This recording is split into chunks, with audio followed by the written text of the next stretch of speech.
ভারতের আশীর্বাদে বা দিল্লির আশীর্বাদটা কি খুব জরুরি বাংলাদেশের ক্ষমতায় থাকার জন্য বা আসার জন্য বা রাখার জন্য? প্রথম কথাটা কি ছিল? প্রথমটা ছিল হচ্ছে যে বিএনপির সাথেও কি একই রকম সম্পর্ক? বিএনপি কেও কি ভারতে কি রেগুলার? এটা জি না, এটা আমি বলছি বিএনপির সঙ্গে আমি তো 96 থেকে একেবারে সরাসরি পার্লামেন্ট মেম্বার হিসেবে সকলকেই দেখেছি। বিএনপিও ক্ষমতা এসেছিল, বিএনপির সঙ্গে ওদের সুসম্পর্ক ছিল এবং এখনো আমি যতটুকু দেখেছি লাস্ট পর্যন্ত তারা বিএনপির সঙ্গে সুসম্পর্ক রাখার চেষ্টা করছে, এখনো রাখছে। তাদের একটা কনসার্ন আছে এখানে এই দেশে, তাদের সিকিউরিটি কনসার্ন। তাদের অফিসিয়ালি যেটা আমাকে জানিয়েছে বা আমাদেরকে সবসময় প্রায় অপেনলি তারা বলেন যে বাংলাদেশ তাদের এত ক্লোজ নেইবার এবং সেখানে যদি আমরা এরকম কোনো দল আসে বা যারা রাজনীতিতে আমাদের বিপক্ষে অবস্থান নেবে সেটা আমাদের জন্য ক্ষতিকারক হয় ফ্রম দ্য সিকিউরিটি পার্সপেক্টিভ। ওই জন্য তারা চায় যে এমন গভর্নমেন্ট আসুক যারা অন্তত পক্ষে এইসব বিষয়ে আমরা নিশ্চিন্ত থাকতে পারি যে ওখান থেকে আমাদের ইনফিল্ট্রেশন হবে না, যেটা আগে হয়েছে। যেহেতু উলফার ব্যাপারে তারা অনেক সময় ডিস্টার্ব ছিল, তো এইসব কারণে তারা চাচ্ছিল এবং তারা বিএনপির সঙ্গেও এগুলো ব্যাপারে বিভিন্ন সময় আলাপ করেছিল এবং আমার জানা মতে বিএনপিও অনেক ক্ষেত্রে তাদের সাথে এগুলো ব্যাপারে একমত হয়েছিলেন। কিন্তু পরবর্তীকালে যে কোনো কারণে হোক সেই বিশ্বাসযোগ্যতাটা ভেঙে গেছে কোনো কারণে। এটা ওনারা ভালো বলতে পারবেন। এটার ব্যাপারে আমি ডিটেলটা আমি ওনাদের ব্যাপার কেন হয়েছে কি হয়েছে আমি জানি না। ওনারা ভালো সম্পর্ক এখন রাখছেন কিনা বা আমাদের মতো তাদের একই সম্পর্ক কিনা সেটাও আমি জানি না। তবে আমি যতটুকু জেনেছি সেটা বললাম যে ওনাদের ভারত বিএনপি সম্পর্কে ওনাদের যথেষ্ট সফট কর্নার আছে আমার কাছে মনে হয়েছে। এবং আগে সরকারগুলো যখন বিএনপি সরকারে ছিলেন তখনও ভারতের সঙ্গে তাদের সুসম্পর্কই ছিল আমার দেখা মতো। আর সেকেন্ড প্রশ্নটা হচ্ছে ভারতের আশীর্বাদ দরকার হয় কিনা বাংলাদেশে ক্ষমতায় থাকতে হলে? অনেকে বলে থাকেন আওয়ামী লীগ এত বছর ধরে ক্ষমতায় আছে তার কারণ হচ্ছে ভারত।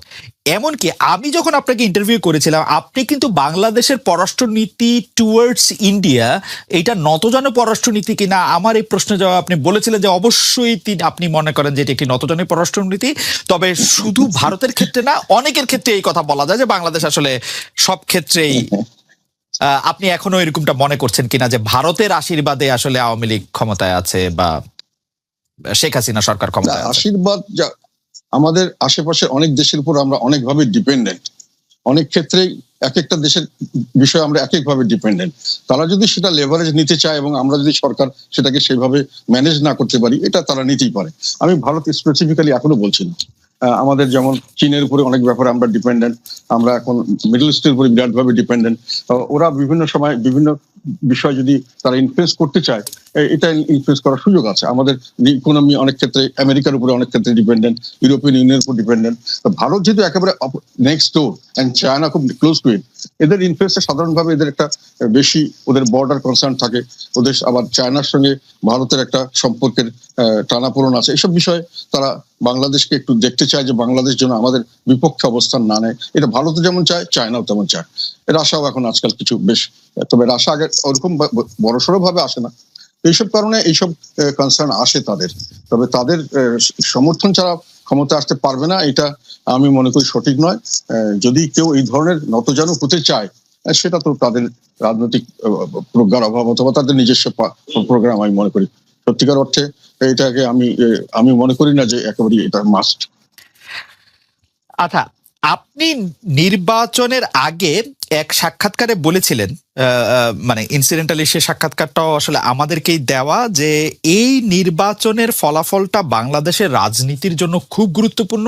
কারণ যারা এই রাজনীতিতে হারবে বা যে এই নির্বাচনে হারবে তাদের অস্তিত্ব থাকবে না, তারা রাজনৈতিক অস্তিত্ব হারাবে এবং যারা তাদেরকে সমর্থন করবে অর্থাৎ হারু পার্টিকে যারা সমর্থন করবে তারাও আসলে রাজনৈতিক অস্তিত্ব হারাবে। আমাদের প্রশ্নটা একটু বড়, আমি বলতে চাই যে এই নির্বাচনে আসলে কে জিতলো কে হারলো এবং এটা যদি আপনি আমাদেরকে একটু বলেন, এবং রাজনৈতিক অস্তিত্বের প্রসঙ্গে আপনি 25শে মার্চ 2024 সালে কি বলছেন সেটার দিকে আমি একটু নজর করছি। কারণ আপনি বলছেন, আমি আপনাকে কোট করছি, বর্তমানে আওয়ামী লীগ রাজনৈতিক দল হিসেবে অস্তিত্ব হারিয়ে ফেলেছে বলে আপনি মন্তব্য করেছেন। আপনি বলেছেন শুধু সরকার হিসাবে আওয়ামী লীগ ঠিক আছে, রাজনৈতিক দল হিসাবে আওয়ামী লীগের যে চরিত্র হওয়ার কথা তা থেকে তারা দূরে সরে গেছে, সামনের দিকে পাপেট অর্থাৎ পুতুল ছাড়া রাজনৈতিক দল থাকবে কিনা তা নিয়ে সন্দেহ সৃষ্টি হয়েছে। আপনি আগে বলেছিলেন যে যারা হারবে তাদের রাজনৈতিক অস্তিত্ব থাকবে কিনা সেটি নিয়ে সন্দেহ আছে। আপনি এখন বলছেন যে আওয়ামী লীগ তার রাজনৈতিক দলের অস্তিত্ব অর্থাৎ পলিটিক্যাল অস্তিত্ব হারিয়ে ফেলেছে এবং ভবিষ্যতে পুতুল ছাড়া রাজনৈতিক দল থাকবে কিনা সেটি নিয়ে আপনার সন্দেহ আছে। আপনি যদি একটু ব্যাখ্যা করেন। আমি এখনো একই কথা বলছি, আমি পার্লামেন্টে এই কথাটা বলেছি।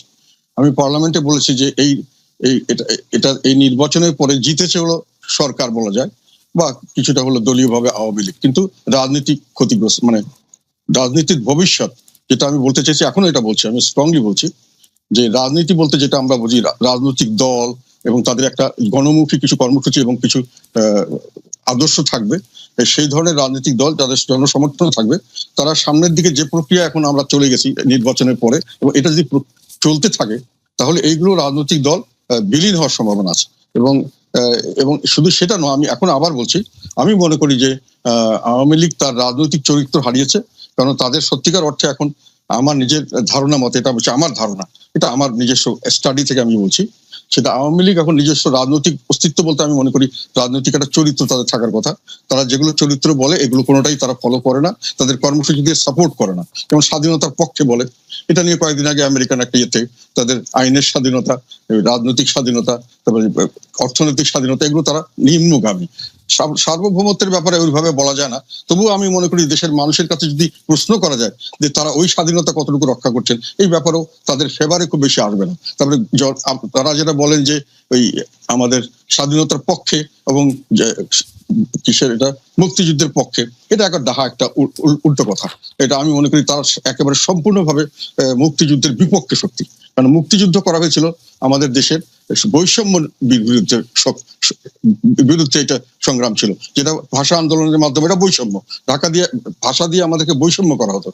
ভাষা যদি আমাদের রাষ্ট্রভাষা আমাদের লোকদের না হয়, তাহলে আমরা চাকরি বাকরিতে বৈষম্য শিকার হতাম। সেই জন্যই যুদ্ধটা হয়েছিল, তাদের সঙ্গে সংঘর্ষ হয়েছিল, আন্দোলন হয়েছিল, মানুষের জীবন দিয়েছে।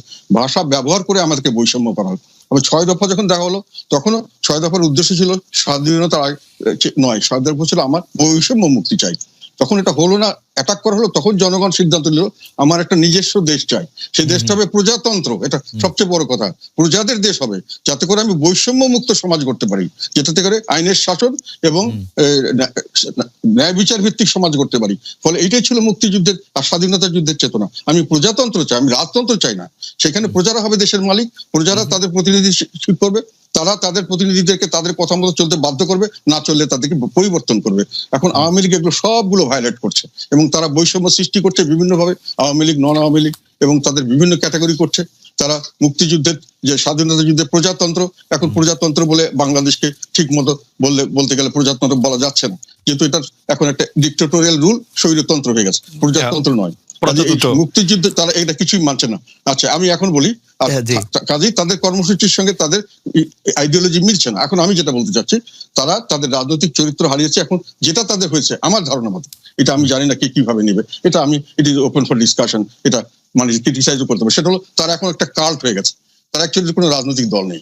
কাল্ট মানে একটা নেতা ভিত্তিক এবং কিছু রিচুয়ালস ভিত্তিক একটা সংগঠন, এবং তাদের খুব স্ট্রিক্ট, কাল্টদের খুব স্ট্রিক্ট দিয়ে থাকতে হয়, যারা নেতার প্রতি আনুগত্য থাকতে হয়, রুলস এন্ড রেগুলেশন খুব স্ট্রিক্ট হয়, এক্সট্রিমিজম হয়, এবং সেটা ওদের মধ্যে দেখা যাচ্ছে।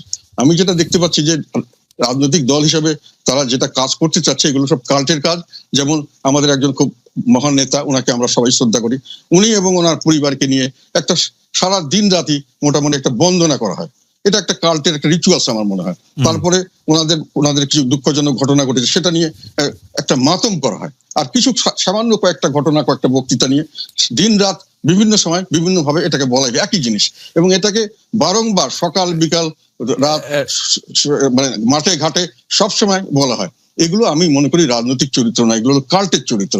এবং আমি আরেকটা কথা বলতে চাচ্ছি এখানে, আমি একজনকে জানি, ইয়াং একজন, উনি এই দলের সঙ্গে জড়িত, দল করতেন, আওয়ামী লীগ করেন এখন। উনি এক ভদ্রলোককে খুব পছন্দ করতেন, তার জ্ঞান বুদ্ধি বা সেসব কারণে, এবং উনি যখন দেখলেন যে ওনার দলের শীর্ষ নেতা তাকে পছন্দ করেন না, তখন উনি ওটা থেকে দূরে সরে আসলেন। তার মানে যে কাল্টিজম, মানে ওখানে আমার ব্যক্তিগত বিষয় এখানে আসবে না।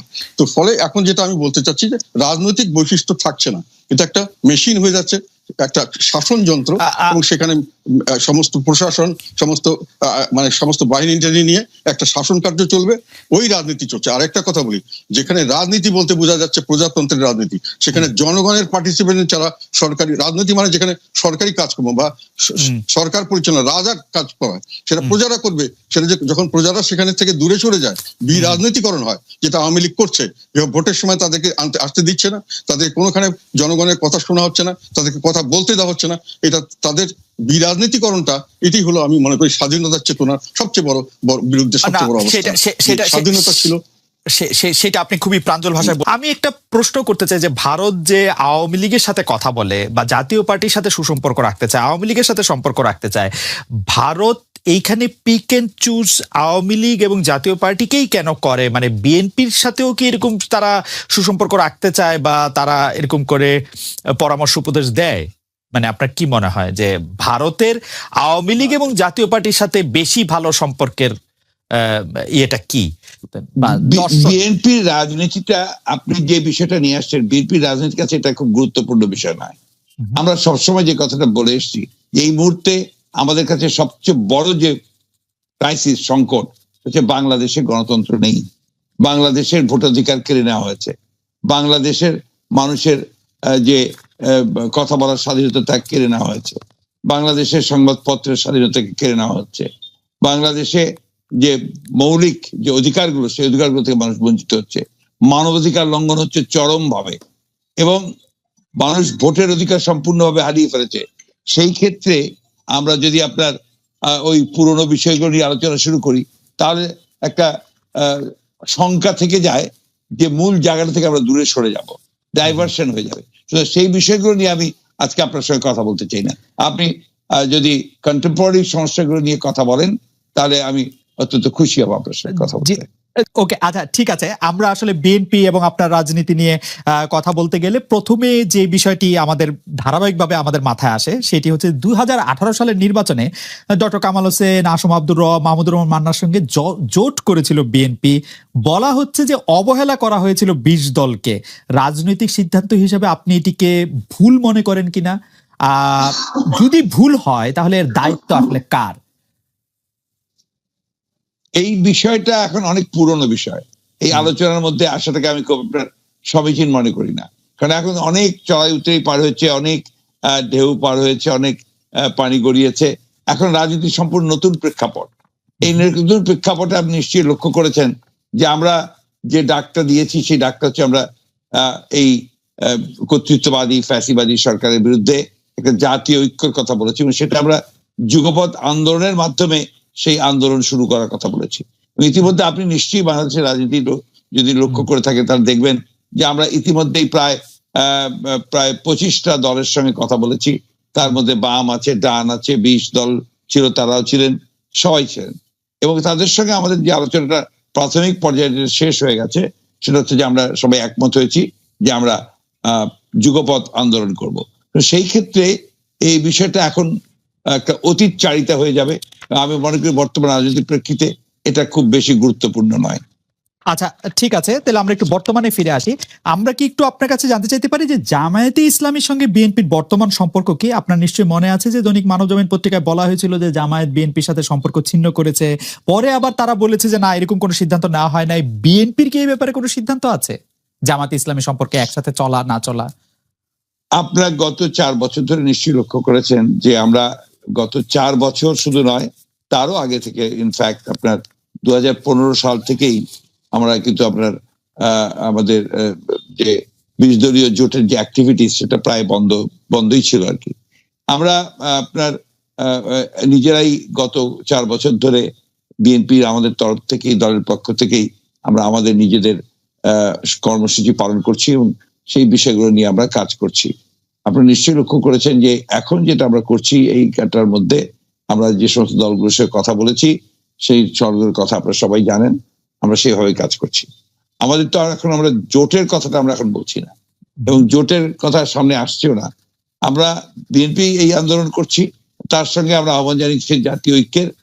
প্রত্যেকটি দল তাদের নিজের নিজের অবস্থান থেকে তাদের আপনার যে আমাদের যে বক্তব্য, আমরা যদি একমত হই, তাহলে সেই বক্তব্যগুলোর সামনে নিয়ে আন্দোলনে যাবেন, এবং রাজপথেই আন্দোলনের ধারার মধ্য দিয়েই আপনার এই সিদ্ধান্তটা হবে যে আমরা ভবিষ্যতে জোট করব কি করব না, বা আমরা একসাথে যাব কি যাব না। সুতরাং এখন ওই জামাত প্রসঙ্গটা একদম একেবারে অপ্রাসঙ্গিক এখন এই মুহূর্তে। জি, জনাব মির্জা ফখরুল ইসলামকে আমরা যে আপনি যে 25টি রাজনৈতিক দলের সঙ্গে কথা বলেছেন তার মধ্যে কি জামায়াতে ইসলামীর সঙ্গে তার আপনি আলাদা করে কথা বলেন নাই, সেটা কি এই কারণে যে এটি এখন প্রাসঙ্গিক না, নাকি এটি কোনো বার্তা আসলে দিচ্ছে যে আপনারা? না, আমরা আপনার যে সমস্ত দলগুলোর সঙ্গে প্রকাশ্যে কথা বলেছি সেই দলগুলোর খবর আপনারা সবাই জানেন, রাইট। এবং সেই দলগুলোর সঙ্গে আমরা কথা বলেছি। আমরা জামাতের সঙ্গে প্রকাশ্যে কোনো রাজনৈতিক কোনো আলোচনা করি, কোনো সংলাপ করি।